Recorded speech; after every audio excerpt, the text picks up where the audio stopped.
The key complaint from landholders this summer has not been about climate change, it's been about the lack of hazard reduction done, and more than that, the green tape involved in clearing your own land. I wanted to look at this closely tonight because the Greens say they don't get in the way of what's described as cool burning. But anecdotally, farmers say the process has become near on impossible. Bilpin farmer Martin Tebbutt is in the Blue Mountains of New South Wales and is fed up with the difficulties associated with clearing the bush near his property. He joined me late this afternoon. Martin Tebbutt, thank you very much for your time. Thank you, Chris. How long have you been trying to establish a fire break or something to protect your property against the possibility of fire this summer? About 2.5 years now, I've been trying to go through all the correct procedures in order to legally protect myself. And what's happened in those 2.5 years? Anything?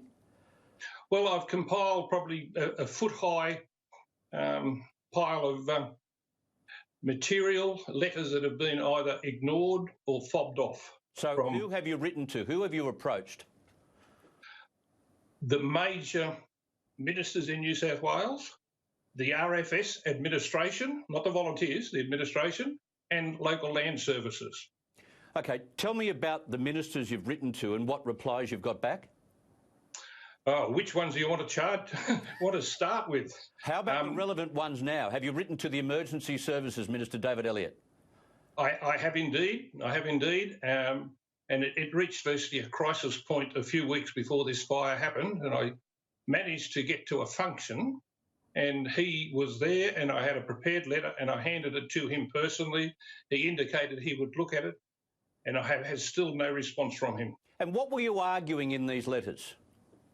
Simply that the regulations in New South Wales should be allowing individuals to protect themselves on their own property by simply clearing strips along their boundaries and not having to go through all of the green tape of applying through councils. Why were you reluctant to go through your local council? It's an onerous project to start the development application. First, you must pay the council. Mm-hmm. Then you receive a pile of paperwork, and amongst that paperwork requires you to count your trees, put numbers on your trees, measure your trees, establish the botanical names of the trees, understand if they're more than 10 years old.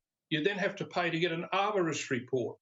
And if they then approve it, you probably have to replant trees on another part of your property to replace them. So all you wanted to do is what?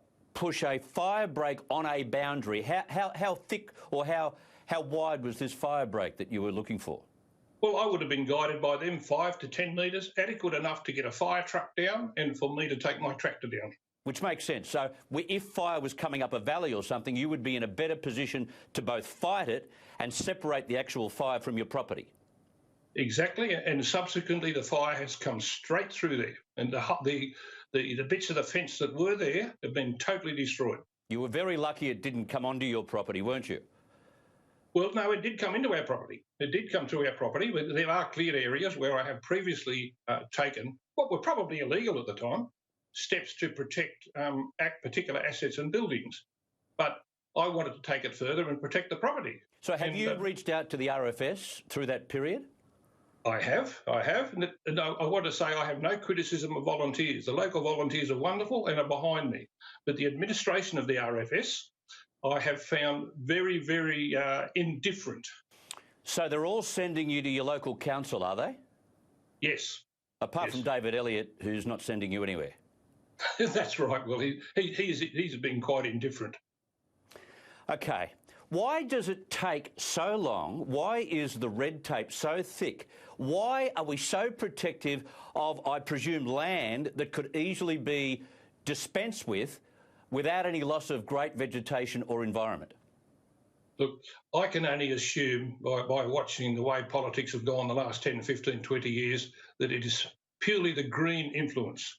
Now, personally, I have nothing against the people who think green. I know many of them.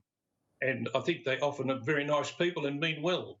but they don't seem to understand that their policies very often can cause more damage to the ecology than that which they claim that they are trying to protect. Yeah, which we've found out in spades during this bushfire crisis. Tell me about your local firefighters in the Blue Mountains. Don't give any names away, but are they just as frustrated as you have been because of the lack of fire breaks being created in the Blue Mountains? They are, absolutely. But unfortunately, they're extremely intimidated and are frightened to speak out. But I know a local fire chief in particular he's highly respected locally. He is disgusted with the administration, and he constantly points out for him to be able to get an approved hazard reduction burn done through his head office can sometimes take several years, even if he can then get it approved. Several years?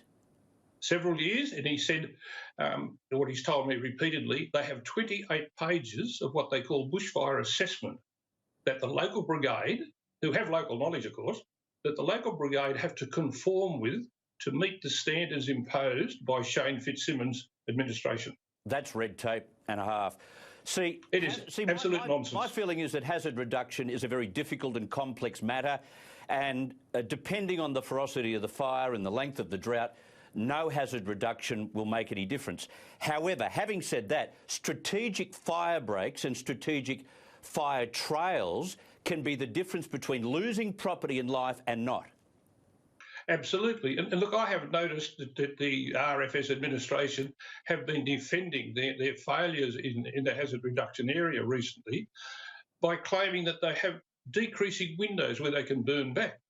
The raw reality is hazard reduction can be quite easily done by machinery, and that can be done 12 months of the year. And in my case, I've simply wanted to use an excavator to clean it along my fence line. Yep. And they've refused it. Yeah, without burning anything. Even cool burning, you could do it with a bulldozer pretty easy.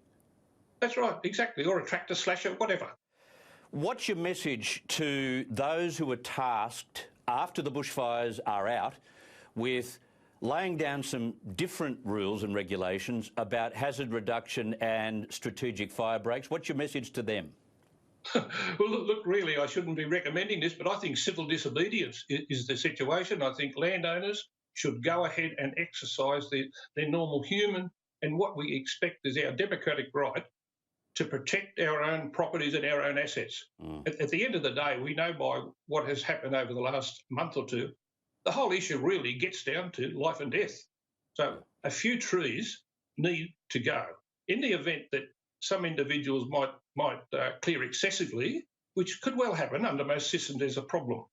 Any excessive clearing would be a far, far more preferable outcome than the absolute holocaust we're having at the moment. Yeah, you're not on your pat, Malone. There are so many farmers and landholders who are saying exactly what you're saying in semi-rural and prime rural areas. Martin Tebbutt, thank you very much for being prepared to step forward. Thank you for your time.